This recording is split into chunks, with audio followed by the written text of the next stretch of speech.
I always thought the gym was just a place to sweat, put in my reps, and get home. For me, it was a tool, not a social club. For my wife, Anna, it started out that way too, until he showed up. Anna joined my gym about 6 months ago. We'd been together for 8 years, married for 5, and things between us were fine. Not bad, not great, just that middle ground where date nights become Netflix on the couch, and "how was your day" becomes a formality. At first, I was happy she wanted to work out with me. It was our little shared activity. But after a few weeks, I noticed her going alone more often. "You work late," she'd say, "and I don't want to skip leg day." Fair enough. Then came him. Tall, lean, mid-30s, perfect jawline, the kind of guy who looks like he was carved for a fitness magazine cover.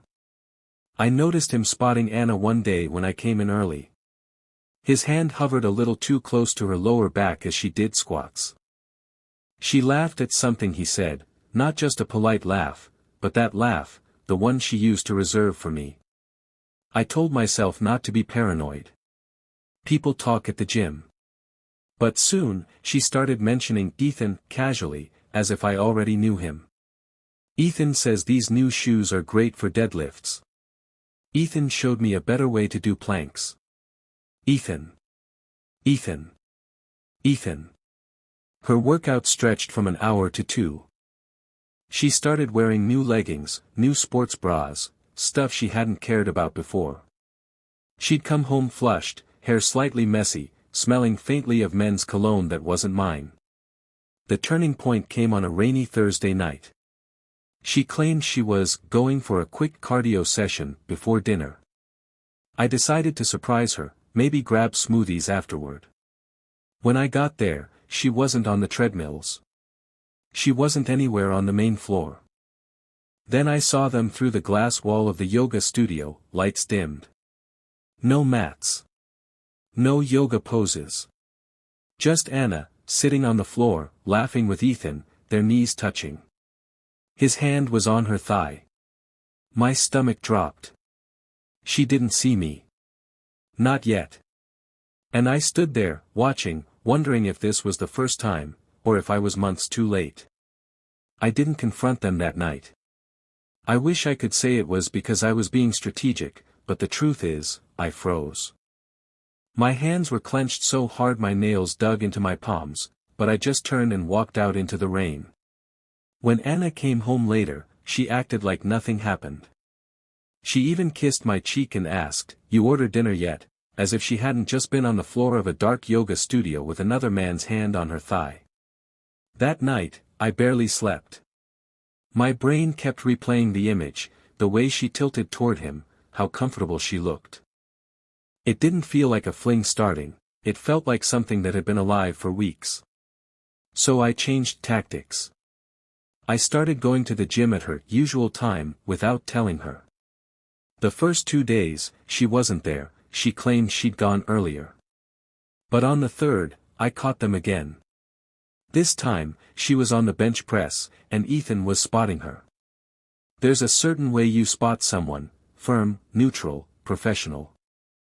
And then there's the way Ethan did it, leaning in close, his voice low in her ear, his fingers brushing her ribs when she racked the bar. She looked up at him like she used to look at me when we first started dating. When she saw me walking toward them, her whole body jolted. "Oh. I didn't know you were coming," she said, voice higher than usual. Ethan turned, cool and polite. "Hey, man. Anna's been killing it lately. She's got great form." I wanted to break his perfect nose. Instead, I smiled, the kind of smile that doesn't touch your eyes, and said, "Yeah, I know. I taught her that form." Anna laughed nervously and immediately changed the subject, but I could see the pink flush in her cheeks, and it wasn't from lifting. That's when I decided, I needed proof. Not just for me, but for when the truth came crashing down. The gym has a massive glass front, and at night, the parking lot glows under those harsh white LED lights. You can see everything if you're willing to wait. So I waited. Anna thought I was working late that Tuesday. I parked my car at the strip mall across the street, engine off, lights out, and watched the gym entrance. My heart thudded in my chest every time the doors slid open. 9:13 p.m. There she was. She walked out in her black leggings and that cropped hoodie she only started wearing after she met Ethan. Her hair was tied back, but not tight, loose enough to fall in soft waves around her face. A few seconds later, Ethan followed. He wasn't even trying to hide it, just walked right up to her, and they started talking in that close, intimate way where you can almost feel the air between them tighten. Then she laughed, that same light, dangerous laugh I'd seen in the yoga studio. He put his hand on her back, steering her toward his car. I expected them to part ways. Instead, she leaned against the passenger door while he unlocked it, their faces inches apart. I don't know if they kissed right there, the angle was wrong, but I saw her hand brush down his arm, fingers trailing like she couldn't bear to break contact. Then she got in his car. My mouth went dry. The engine started, and they pulled out of the lot together. I followed, far enough back not to be obvious. No gym bags, no protein shake stops. He drove straight to a little boutique hotel on the edge of town, the kind with dim exterior lighting and curtains already drawn in half the rooms. She didn't even look around when she got out. She just walked inside with him like they'd done it 100 times before. I sat in my car for 20 minutes, staring at the glowing vacancy sign, trying to convince myself to believe anything other than what I knew. But deep down, I'd already accepted it. This wasn't just a gym crush. This was an affair. The next night, I wasn't interested in watching from a distance. I wanted to see it. I wanted to end it. Anna told me she was meeting a friend for a late class. Same leggings. Same cropped hoodie. Same subtle perfume she used to save for our date nights. I waited 20 minutes after she left, then drove straight to that little boutique hotel. I parked 2 spaces from Ethan's black SUV, same one I'd tailed the night before. The lobby smelled faintly of lemon cleaner and something sweeter, like cheap vanilla candles. The clerk barely looked up when I walked in. My heart pounded, but my voice stayed calm. "Hey, my brother's here somewhere," I said casually. Tall guy, short hair, black hoodie. Came in with a woman maybe half an hour ago. I think they got turned around on room numbers. The clerk blinked, then tapped at his keyboard. "Room 214, he said without hesitation. "Second floor, end of the hall." I took the stairs 2 at a time. The hallway carpet muffled my steps. Room 214's door was closed, but I could hear it, laughter. Her laugh. Muffled, like she was trying not to be too loud. Something in me snapped. I knocked, 3 sharp raps. Silence for 2 seconds, then whispers. The door cracked an inch, Ethan's face appeared, startled, then pale. "What the hell," he started. I pushed the door open before he could finish. Anna was on the bed, hair loose around her face, sitting cross-legged in nothing but a sports bra and shorts. Her smile vanished when she saw me. "Tom," she breathed, like saying my name would make me vanish. I stepped inside, closed the door behind me. The air smelled like sweat, perfume, and betrayal. "You told me you were at the gym," I said. "Guess you forgot your weights." Ethan stood there frozen, glancing between us. Anna opened her mouth, but no words came. The way she looked at me, not angry, not apologetic, just caught, told me everything. I didn't yell. I didn't throw anything. I just turned to Ethan and said, "You've got 5 minutes to get out before I call the cops for trespassing on my marriage." Ethan didn't argue. He grabbed his hoodie, avoided my eyes, and slipped out without another word. The door clicked shut behind him, leaving just me and Anna in that stale, overwarm room. She sat there for a moment, shoulders tense, like she was waiting for me to explode. But I didn't. I just stared at her. Get dressed, I said. We're leaving. No shouting. No swearing. Just flat, even words. That seemed to scare her more than anything. The drive home was silent for the first 10 minutes. Rain tapped against the windshield, the wipers sweeping it away in a slow, rhythmic motion. She kept glancing at me like she wanted to speak but was weighing every word. Finally, she tried.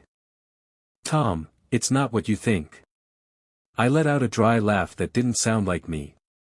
You walked into a hotel room with another man. I'm struggling to think of what else I'm supposed to think. She stared down at her lap.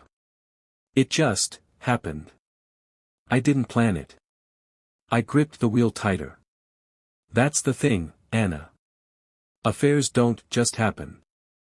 You don't just accidentally meet someone at the gym, accidentally give them your number, accidentally start spending more time with them than your own husband, and accidentally end up in a hotel room together. Her voice broke a little. I didn't mean to hurt you. I looked at her, really looked. There was no shock in her face anymore. No guilt deep enough to shake her. Just a quiet resignation, like she knew the game was over. How long? I asked. She hesitated. A couple of months. The way she said it, soft, almost careful, told me it was probably longer. I didn't press. I'd heard enough. When we pulled into the driveway, she reached for my arm before I could open the door. Can we talk about this inside? I shook her off. We'll talk when I'm ready. Right now, I just want you out of my car. That night, I didn't sleep. Not because I was replaying the hotel room, but because I was already drawing the map out of my marriage. Anna thought she could talk her way through this. She kept sending texts from the guest room. We can work through this. Please, don't make any rash decisions. I love you. I didn't respond to any of them. Love didn't drive you to hotel rooms with other men. By morning, my head was clear. I started with the practical steps, my bank accounts, passwords, and important documents. The savings account I'd been building for years became the foundation of my escape. I opened a new one at a different bank, transferred enough to secure my next move, and changed all my online logins. Then came the proof. I still had my Gym Access app on my phone, it tracked every check-in. I screenshotted her visits on days she claimed she was somewhere else. Next, I dug up security cam timestamps from the gym's parking lot feed. It wasn't hard to request footage when you knew the right manager. By the end of the week, I had a neat little folder labeled 214, the hotel room number. Inside, screenshots, check-in records, even a printed receipt from the hotel clerk who didn't blink when I asked for confirmation for my taxes. Every step felt clinical, almost mechanical. Like I was dismantling a machine that had been running on borrowed time. Anna, meanwhile, acted like we were in some sort of cooling-off period. She made my coffee in the mornings. Tried small talk at dinner. One night, she even slipped into my room wearing one of those new gym outfits, the same kind I'd seen her in with Ethan. I looked at her and said, "That's not going to work on me." She froze, that flicker of panic crossing her face again. She knew she was losing control. And I was counting down the days until I walked away for good. It was a Friday night when I decided she was going to see everything. No arguments, no raised voices, just a mirror held up to her own lies. She was in the kitchen scrolling her phone when I walked in with a plain manila folder. I set it on the table between us and sat down. "What's this?" she asked, eyeing it like it might bite her. I slid it across the table. "Open it." She hesitated, then flipped it open. On top was a printout of her gym check-ins, the dates, the times, the late-night sessions that matched the hotel visits. She glanced at me, lips parting like she was about to speak, but I motioned for her to keep going. Next were the parking lot camera stills, her and Ethan, laughing by his SUV, standing too close, his hand at her back. Then the hotel receipt, 2 occupants, check-in and check-out times that made a lie out of every late class excuse she'd given me. The last page was a photo I'd taken myself, the crack in the hotel door, her sitting on the bed in her sports bra, looking exactly like she did before she realized I was there. She covered her mouth with her hand, eyes darting over each piece of paper like maybe she could rearrange them into a different story. "Tom, this is true," I cut in. "Every date, every time, every lie you fed me while looking me in the eye." She tried again. "I made a mistake." "No," I said, my voice flat. "You made a choice. Over and over again. And now I'm making mine." I pulled a set of papers from my jacket pocket, my lease application for a new apartment. "Already approved. Move-in date, next week." "I'm gone by Tuesday," I said. "The rest of the month's rent is covered. After that, it's yours." Her face crumpled, but I didn't feel pity. All I felt was the clean, sharp relief of a plan that was already in motion. Tuesday morning was gray and cold, perfect weather for disappearing. I'd packed most of my things over the weekend while Anna was at the gym, though we both knew where she really was. She didn't try to stop me, maybe she thought I'd cool down and unpack. By 9 a.m., the moving truck was backed into the driveway. I'd kept it small, just my clothes, personal items, and a few things she'd never cared about. The rest could rot in that house with her lies. Anna stood in the kitchen, arms folded, watching. She didn't say a word until I came back inside for the last box, a small one with my photo albums, passport, and the leather watch my dad gave me. "Tom, are you really doing this?" she asked, her voice low and tight. I paused in the doorway, looked around the house one last time. Every wall, every piece of furniture was a reminder of a life I'd built on trust she traded for hotel rooms and protein shake lies. "I'm already gone," I said. "This is just the part where you notice." Her eyes welled up. "It didn't mean anything." I shook my head. "It meant enough for you to risk everything. So now you get to keep what's left." I set my keys on the counter, walked past her without touching her, and stepped into the cold air. The moving truck door slid shut with a heavy clang. As I pulled away, I glanced in the rearview mirror one last time. She was still standing in the doorway, barefoot on the tile, arms wrapped around herself like the house had suddenly gotten colder. For the first time in months, I felt lighter. The first night in my new apartment felt like breathing clean air after months in a smoke-filled room. It was small, one bedroom, creaky floors, the kind of place where you hear your neighbor's TV through the wall, but it was mine. Untouched. By the next morning, the messages started. First, the guilt trip. "We can fix this. Please, let's talk." Then the nostalgia bait. "Do you remember our trip to Maine? How we laughed so much that night." By day 3, it was desperation. "I made a mistake. I love you. Ethan means nothing." I didn't answer any of them. My silence seemed to make her spiral faster. On day 5, she left a voicemail. Her voice cracked halfway through. "Tom. I'm sorry. I can't sleep. I can't eat. Please, just let me see you. One coffee. That's all I'm asking." I listened to it once, deleted it, and blocked her number. For the first time in years, my evenings were quiet. No wondering why she was late. No mental gymnastics trying to believe another flimsy excuse. I cooked what I wanted, watched the shows I liked, and slept without that constant low hum of suspicion in my chest. And yet, there were moments. Moments where I'd catch myself staring at the empty side of the bed, or reaching for my phone to share a joke before remembering there was no "we" anymore. But every time that happened, I pictured the hotel hallway. The sound of her laugh behind that door. And just like that, the ache would burn away, replaced by something steadier, resolve. It happened on a Saturday afternoon, about 3 months after I left. I was grabbing coffee at a place near my new apartment, standing in line, scrolling my phone, when I heard her voice. I looked up. Anna was at a corner table, alone, stirring a drink that had gone cold. She looked different, not in some dramatic, life-ruined way, but smaller somehow.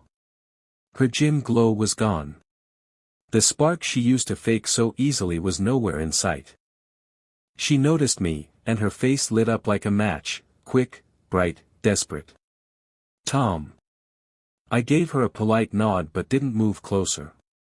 "How have you been?" she asked, like the last few months had been nothing more than a long vacation apart. "Good," I said simply. And it was true. My apartment felt like home now. My routines were mine again. The weight I'd carried for years was gone. She searched my face for something, regret, longing, maybe even anger she could still work with. But there was nothing left for her to grab onto. "I miss you," she said finally. I sipped my coffee. "You miss the man who trusted you. He's gone." Her eyes dropped to the table. For a moment, I almost felt sorry for her. But then I remembered the hotel room, the laugh behind the door, the months of deception dressed up as late workouts. I turned and walked out without looking back. The bell over the door jingled once, then silence. Out on the street, the air felt clean again, the kind of clean that only comes after you've burned something toxic out of your life for good.